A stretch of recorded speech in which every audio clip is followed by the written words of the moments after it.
Indicators of ovulation predict the ovulation timing and determine its occurrence, hence clinically more important. In this video, I am going to tell you what are these indicators and how they talk about the ovulation.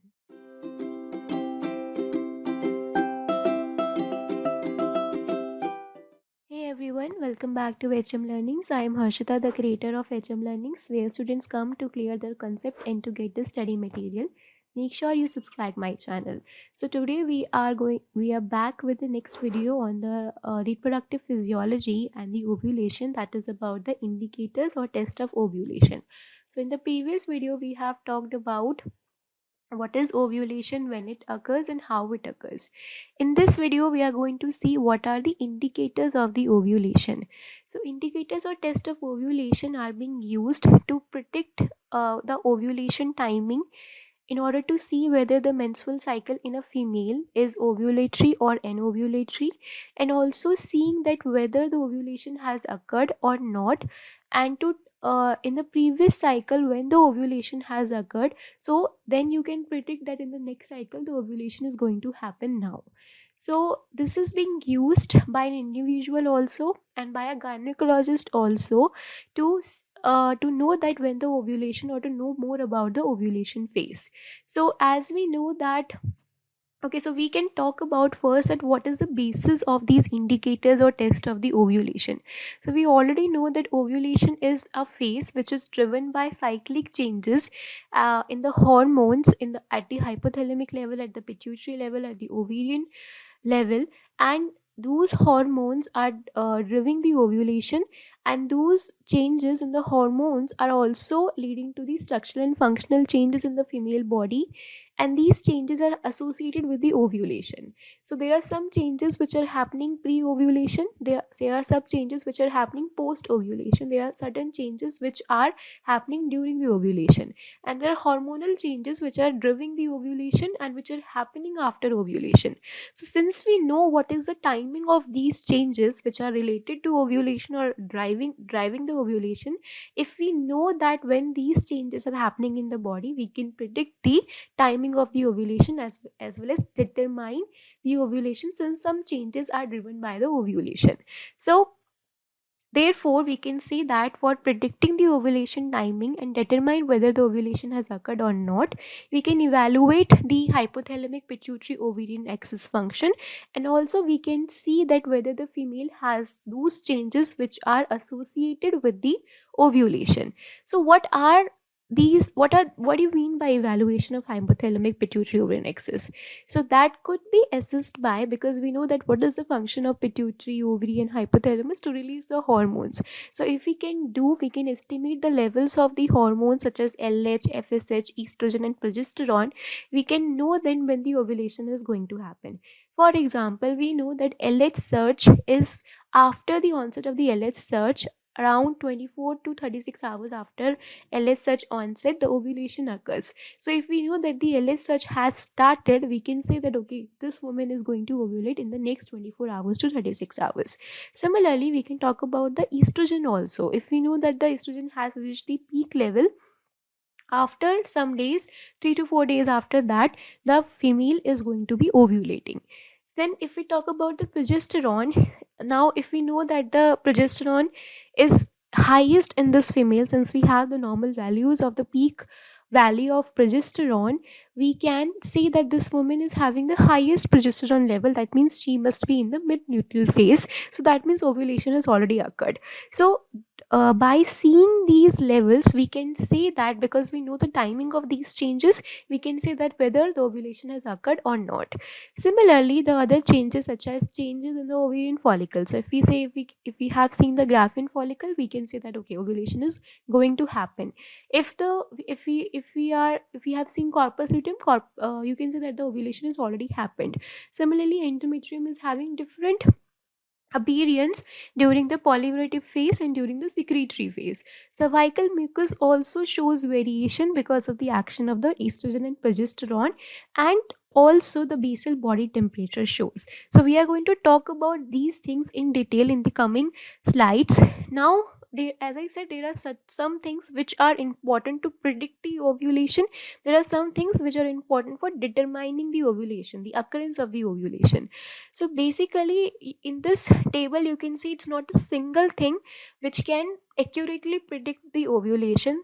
We are usually in the clinical setups, they are going to use a combinations to talk about the timing of the ovulation. So like if you as I said, this I already explained, that LS surge and estradiol peak is going to predict the ovulation, but graphene, follicle, endometrium, cervical mucus, like cervical mucus is having different characteristic in the before ovulation and having a different characteristic after ovulation. So therefore it is going to predict both the phases, as well as endometrium is also the same. Corpus luteum, it is going to say ovulation has already happened, and the basal body temperature, we are going to see how it is changing in the two phases. So from this you would have understood that there are two things which are happening here: predicting the timing of ovulation or determining the ovulation has occurred or not, and how they are determining, what is the basis of that, it should also be clear from this slide. Now we are going to move to the next slide, and we are going to talk about ultrasound follicular monitoring. So as I said, if we see follicle size, if we talk about graphene follicle, if we talk about corpus luteum, how you are going to visualize it? The technique is ultrasound. So either you are going to use a transvaginal or transabdominal. Transvaginal is more giving you more better resolution, but it is invasive. So the serial visualization, now the term serial means that it's not going to be one day. Like if female is on, like, the cycle duration is 28th days, and you are saying, okay, I'm going to do ultrasound only on 10th day, nothing is, it's not going to help you to predict the day of the ovulation. So there should be a serial visualization and identification of the graphene follicles and corpus luteum by pelvic ultrasound, and they can predict ovulation time. If you are seeing the graphene follicles, if you are seeing the corpus luteum, it will determine its occurrence. So visualization, if you are seeing graphene follicles, usually follicles increase in size by 1 to 2 mm every day. So from 10 to 16th day, and how you can determine 10 to 16th day? By the menstrual charting, by asking the subject, by asking the patient about the previous menstrual cycle, you can have a rough idea that when she is going to ovulate. So depending on that, you can schedule the ultrasound. Now, if there is presence of dominant follicles along with the thick proliferative endometrium, which is a sign that estrogen is acting on the endometrium, elevated serum estradiol level, LH levels are also high, then you can say that the ovulation is about to happen. And you can also say in how many hours it is going to happen, depending upon the temporal relationships between these factors. So therefore it has a very important, and this technique is found to be accurate in determining the timing of intercourse, in vitro fertilization, and in uterine insemination. Then how can you determine the occurrence? That is, if you are seeing a ruptured follicle and you are seeing that it has been converted into the corpus luteum, then it confirms the ovulation. Now this is clinically important in the cases where what is happening, that there is there is something called as a low luteal phase progesterone. So maybe you are seeing the serum progesterone levels, and you are saying, okay, progesterone levels are less. So it could be because ovulation has not occurred, but there could be another case in which the ovulation has happened, but still there is low progesterone. So that could be ruled out by using the ultrasound, where you can see that ovulation has happened, but still the luteal phase is not having that much high levels of progesterone. So if corpus luteum is being seen, you are going to see the endometrium, ecogenic endometrium, and elevated serum progesterone level. Again, it is going to confirm the ovulation and the luteal phase. So this technique, this ultrasound technique, is accurate, non-invasive if you are using transabdominal, safe, but it is expensive technique. It is not being regularly used by a female in a home setting. It is usually referred by a gynecologist in the cases when the couple is not able to conceive for a longer duration. So here you see that ultrasound is an accurate technique, but including this technique also includes the other parameters to confirm the ovulation. Okay. Then the another thing is the hormonal assays. Luteinizing hormone. Okay, so this is the graph we have already seen in the previous video. So if, let's say, if the estrogen level is high at 10 days, at the 10th day, then around 12th day the LH will start rising. So on the 12th day you are seeing the LH surge, and after 12 to 24 hours in the serum levels, you can see, okay, sorry, after 24 to 36 hours after rise in serum LH, you are predicting the ovulation. So now how can you know that, how can you estimate your LH level? So there are home kits which are available, urine home kits are available, which uses a urine sample. Blood samples can also be used, okay, to predict the ovulation. And since again you know the temporal relationships, you can predict the timing of the ovulation. So this is for predicting the ovulation, both of them, the estrogen also and the luteinizing hormone as well. So the thing which is important here is there is some difference in the rise in the serum levels and rise in the urine levels. So serum levels, after 12 hours of rising in the serum level, the urine level starts rising. So accordingly that the calculation will little bit different. Now plasma estrogen level is something which is going to confirm the ovulation, and there are other hormones, follicular stimulating hormone, thyroid hormone, hyperprolactinemia. These hormones can also be seen, but they are not having that much direct relation. So majorly it's estrogen luteinizing hormone and progesterone hormone. So this luteinizing hormone estimation and estrogen hormone estimation could be done at the home setting also. Now we're going to talk about the another interesting thing, which is a cervical mucus, and this is called as a mucus method or billings method or ovulation method. So cervical mucus is also changing cyclically with the hormonal changes in the menstrual cycle, and there is one term which is called as a cervical cycle, which we haven't discussed. So in this video we are going to learn that also.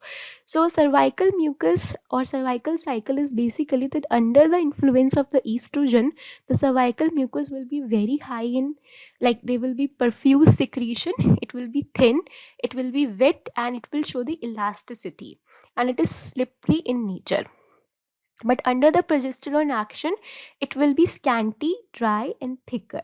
So profuse means lot of secretion is there. So this is the cycle which is showing that the around the peak days and the wet mucus days are something which is a fertile period. Okay, so at this time the estrogen levels are at the peak level, so cervical mucus is profuse, thin, wet, elastic, and slippery. So elastic is that if we're going to stretch it, it will be stretched up to a very high centimeters, very long centimeters. I didn't remember the exact value right now. So during the progesterone, it will become scanty, it will become drier. So you can know that the ovulation has occurred. So this is something which can be known in the home setting also. Now there is something called as a fern test, in which the cervical mucus sample is collected. Then it is going to be spread on the clean slide, dried, and then seen under the microscope. So in the estrogen phase, you are going to see a fern pattern, because during estrogen action the cervical mucus absorbs sodium chloride, which gives a fern pattern. So this is a fern pattern which can be seen under the microscope. Before ovulation, the fern test shows ferning pattern, but after ovulation there is no appearance of fern, so it is going to confirm that the ovulation has occurred. Or you can say you are not in the ovulatory phase. Okay, so the other test needs to be done to say that the ovulation has occurred or not. Okay, so this is again a thing which can be used to predict ovulation and determine the occurrence of the ovulation. Then the last thing is a basal body temperature. Now there are the graph, if you plot in a normal cycle on the x-axis versus on the y-axis the temperature, the graph you are going to get is a biphasic plot. So now the basal body temperature, it falls around like half Fahrenheit at the time of the ovulation, which is called, which is a dip, a kind of a dip is being seen. Then after ovulation it will start increasing. 1 to 2 days after the ovulation, it will start increasing half to 1 Fahrenheit every day, because of the thermogenic action of progesterone.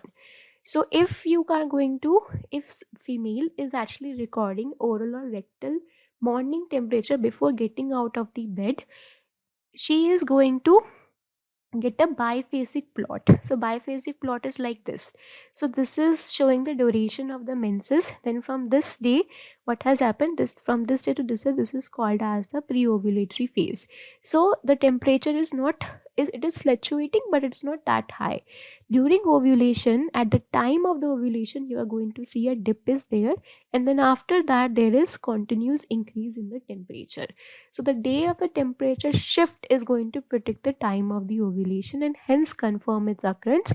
And after that, it is showing the thermogenic effect of the progesterone. So this is again something which is going to tell you retrospectively when the ovulation has happened. Okay, not going to predict, but going to tell you when the ovulation has happened or not. So again, an indirect thing. Okay, so it has to be combined with the other techniques also to accurately know ovulation has occurred or not. Okay, so now what is the clinical significance? As I already told you, that it will help in the conception by timing intercourse, in vitro fertilization and artificial insemination. Natural method of contraception, because if you can prevent the intercourse during that time if you're not planning to conceive. So it will help in estimating the fertile and infertile period by taking in consideration the cervical mucus in your mind, and also by the menstrual charting, which is a kind of a normal method known by everyone. So it's a menstrual charting which could be used, and then it can be used in evaluating and management of the anovulation, which is one of the signs of infertility, one of the causes of infertility in a woman. So with this, we are at the end of this video. If you these are the references I looked on. For this video, you can further read these things for more details. If you like this video, please like, share and subscribe. Till then, keep learning.